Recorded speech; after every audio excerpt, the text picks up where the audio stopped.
to get the public to attend a picture show. It's not enough to advertise a famous star they know. If you want to get the crowds to come around, you gotta have glorious Technicolor, breathtaking CinemaScope, and stereophonic sound. ご機嫌いかがですか？渡辺Danです。Today, we are going to debunk another one of those rumors that keeps going around as if it's an engraved footnote to the Ten Commandments, yet with just the least bit of historic knowledge or even business knowledge of what has happened in the entertainment industry in the past, will let you know that we are merely in a temporary phase that will be once again replaced by another. And what I'm talking about in particular is the supposed death of theatrical exhibition for motion pictures. The death of theatrical exhibition for motion pictures has been talked about incessantly since the birth of television in the late 40s. And it is just as true now as it was then, that the audiences are never going to go back to the theaters and that the theatrical experience is just something of the past. Now, one of the reasons that this rumor has come up again is because of the back-to-back failures of a series of movies, mostly Elemental, The Flash, Little Mermaid, and going a little bit further back in the past, Ant-Man and Wasp. It is completely denied by the successes of movies like Spider-Man. But with the upcoming arrival of the new Indiana Jones movie, which looks to be like it's going to be another disappointment, once again, executives and part of the in crowd in Hollywood are going to knock themselves out trying to say it's not their fault for creating content that audiences just don't like. Let's talk about what had been happening in the 1950s when television first came.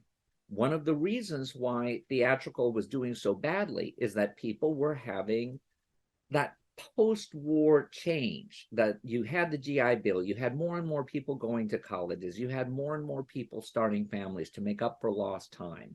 You also had a little bit of post-war disillusionment, particularly based on what was coming out during the Nuremberg trials, and then what happened when the Soviet Union started taking over the Eastern Bloc nations. And then we get into Korea. So there was a lot of reason to feel a little bit disheartened. Nonetheless, once you got used to the glorious Technicolor, breathtaking CinemaScope, and stereophonic sound, it became clear that technological innovation could again bring people back to the theaters. But with the coming of the new technologies, there was always the feeling that movies weren't as good as they used to be, and that there was just no room for humanity anymore. Well, this was proven incorrect in 1955 when Marty won Best Picture and Best Actor and was one of the biggest hits of the year. A black and white movie that had been based on a live TV Playhouse 90. And talk about a shock to the system.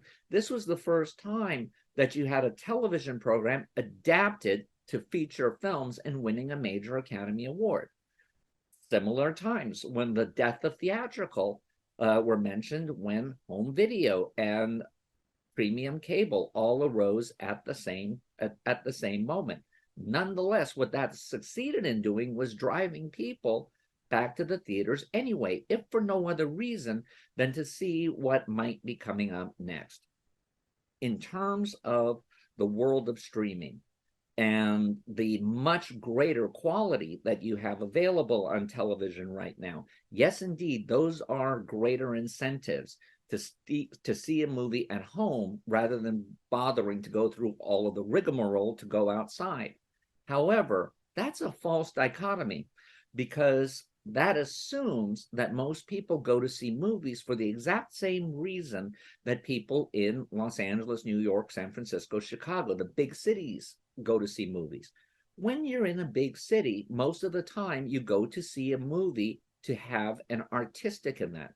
And that's why you're very sure that you get there on time and that you almost treat going to the movie as if you were going to the legitimate theater and had spent hundreds of dollars for the ticket.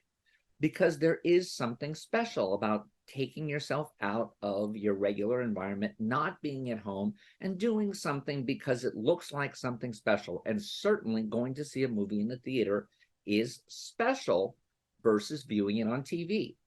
Plus, there's an exclusivity. And what is that exclusivity? When you see a movie that's projected in a theater, more likely than not, you're one of a very small group of people, relatively speaking, who will ever see it projected in a theater. Even something that's an enormous hit, like one of the one of the Avengers movies, or like Avatar, you're still going to be likely one of the few people who ever see it projected, unless it gets revived, because otherwise there's no opportunity. It will exist in the TV venue forever. So there is that exclusivity. Thirdly, there's also the difference in the perception. I've started out by saying that people in the cities go to movies as an artistic event. But a lot of times people who live in suburban areas or the country, or like I grew up a lot in Hawaii, that you don't go to see movies as a artistic event. You go to see the movie as a social event. You go out with your relatives, you go out with your friends, you go out with your coworkers, and it's something where you have something different to talk about rather than the most recent drama that was going on down at Marukai or your office. So it gave you something unique to discuss. But you notice that people who go to see movies in that way very seldom go to the theater and are all that obsessed about even what they're seeing. A lot of times the decision is made at the theater itself. Which movie do you want to see? I don't know. Which one do you want to see? Hey, that one looks good. Oh, and it has someone I like in it. So let's go see that. Or, oh no, we're too late to see that one. Let's just go see this one instead. Because it is more about you getting together. You'll also notice, and this is something that never happens in big cities, but sometimes when you go into more suburban areas, you will see people walk into a movie in the middle, and then when they get to the scene where they first walked in, they walk out. They're not interested in the story. They couldn't care less about the story. Well, okay, maybe that's an exaggeration, but they don't care about it as much as they would if it was an artistic event.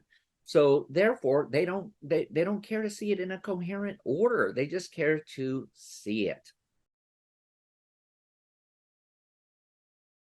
Now, let's talk about the different modes of viewing, because this is important as well. In fact, this is actually key. When you go to see a movie projected, what you're doing is you're seeing it in what is known as the gaze mode. And what the gaze mode is that you are completely sucked in by what you are watching. You're watching it in a darkened room. You're watching it without a lot of overt distractions. Now, I'm not talking about people who bring in their kidlets and let them run wild.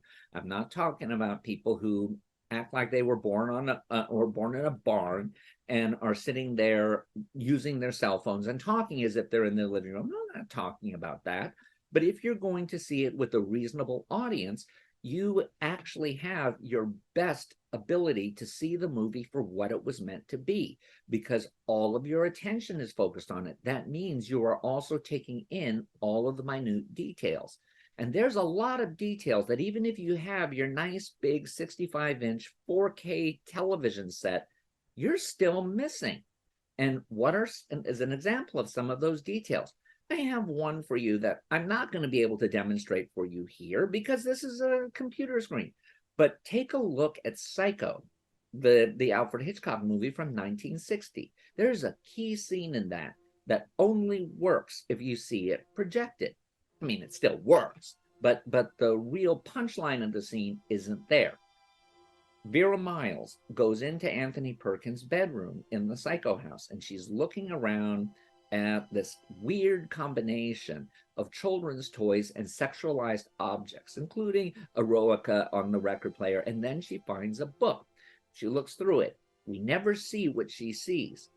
I'd seen the movie at least 25 times before I saw it projected, and the first time I saw it projected was also the first time I noticed that she gives this look of absolute revulsion, which you cannot see even in the 4K Blu-ray reversioning of the film. On your TV, it's just not big enough. It doesn't have enough scope.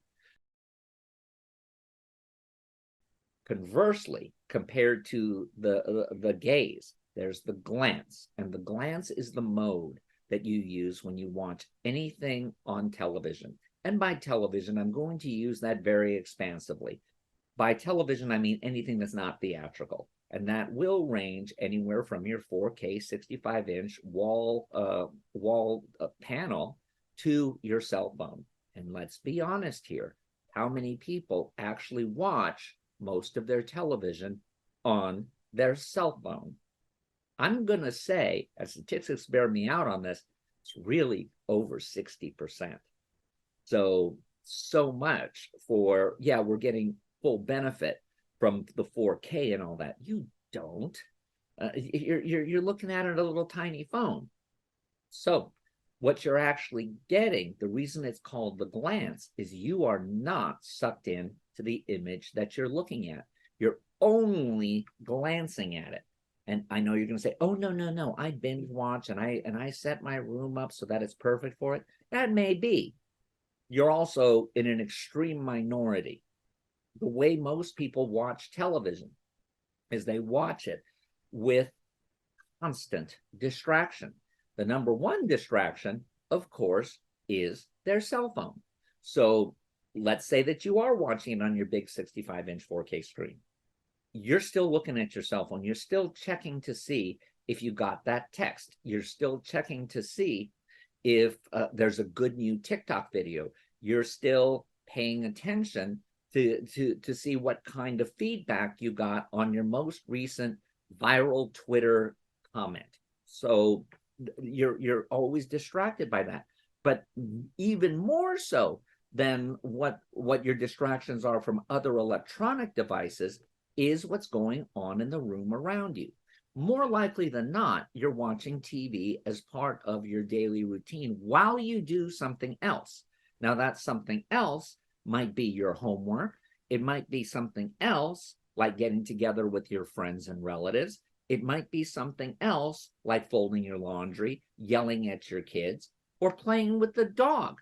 But either way, your attention is constantly taken away from what's happening on the screen. In glance mode, most of the time, you're listening to the program more than watching it.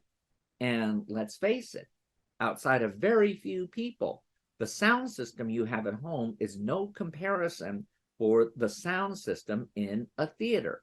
And the biggest difference is that most of the time, when we're watching on TV at home, we're listening to a soundtrack that has been re-engineered so that it sounds best in a home environment. And what I mean by that is the dynamic range is compressed so that somebody talking and the sound of a loud explosion are all fairly in the same level. So someone who's listening to it on a regular TV type speaker or a regular home stereo inexpensive system isn't going to break their system.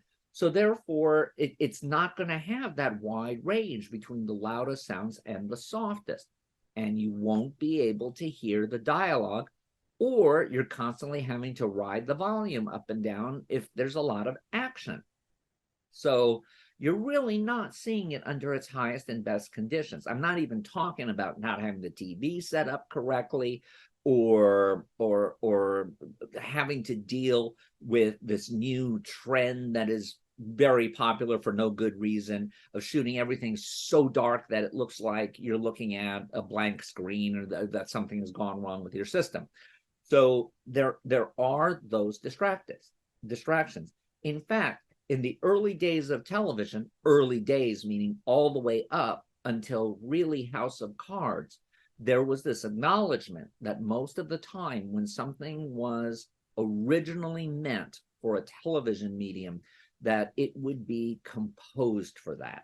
And what do I mean by composed for that? I mean, you would have a lot more close-ups. You would have much less wide shots. You wouldn't have quite as much spectacle. It's great for budget, but it's also great because it's much easier to comprehend what's going on than trying to discern what's happening in a smaller image. Now, a lot of the aesthetics of television came from the days of the largest TV, if you were, upper middle class, you'd probably have a 25-inch set that was in the main room of the house. And eventually you would have the black and white sets in the kids' rooms, eventually color sets, but they would be the smaller ones, or they would be the older ones, which were starting to fail because they were CRT tubes and all of that. So with that in mind, with the fact that reception on television, until really most people had cable, and that wasn't until well into the 90s. I hate to say that because people forget that. But until the 90s, most people were still getting a bulk of their TV through antennas, whether they be the rabbit ear onto the TV set, or maybe if you were lucky, you'd have one on your rooftop. But you were still subject to interference from other nearby buildings or being far away from the station. In my city of LA, where I'm living now, when I was in college, you had a choice. Either you got channels 2 and 4, or you got 5, 7, 9, 11, and 13 well. And it was because of where the antennas were placed for these individual stations. And that meant that no matter where you lived, that you were always seeing some of your television either ghosty or snowy or in other ways anomalized in a negative fashion. So therefore, a lot of the programming was made very simple. Lots and lots of close-ups. Take a look at a Columbo. Take a look at an I Love Lucy. Take a look at even a more expensive show from when TV started upgrading, like Moonlighting and or Miami Vice, and you still see that reliance on traditional traditional tropes that allow the show to be viewable under unideal situations, and carrying a lot of their story in the dialogue. What does this mean? I'm actually going to posit the theory that one of the reasons so many streaming originals are doing less well now that the innovation and now that the uniqueness and novelty is wearing off, aren't doing as well as some of the more traditional type shows could be doing, is simply that when you put something in the wrong format, it's not going to come across well. And when you take something that should be theatrical, like a very, very expensive Marvel show like She-Hulk or some of the Thors or something like that, you're seeing it in the wrong size because it's composed for a more theatrical type exhibition. And it's composed that way because of the feeling, well, most people are going to watch it on their big panel that's 4K capable. But they're not. They're still watching on their cell phone, on their computer, or on their tablet. So that means that they're not able to capture what you've been spending your money on, because it has so many wider shots, so many effect shots and all of that, that you're not really able to discern that well. Even if you don't think it consciously, you're getting a bit frustrated. And I'll tell you a reversal of this. And that is in many of my classes, when I show old TV shows and I throw them up in a projected environment, especially, it becomes oppressive to watch. Can't tell you how often it is that we're watching an I Love Lucy episode or a Mary Tyler Moore show or an All in the Family or something like that, something from the real hardcore old days, and you're looking at it and you start feeling oppressed because it's got too many close-ups. And it never goes away into the wider shots and all of that. And because they didn't have to worry as much, you'll notice tons of shots that are out of focus or have soft focus, or if it's a dolly shot, it has a huge bump in the middle of it because it just didn't matter.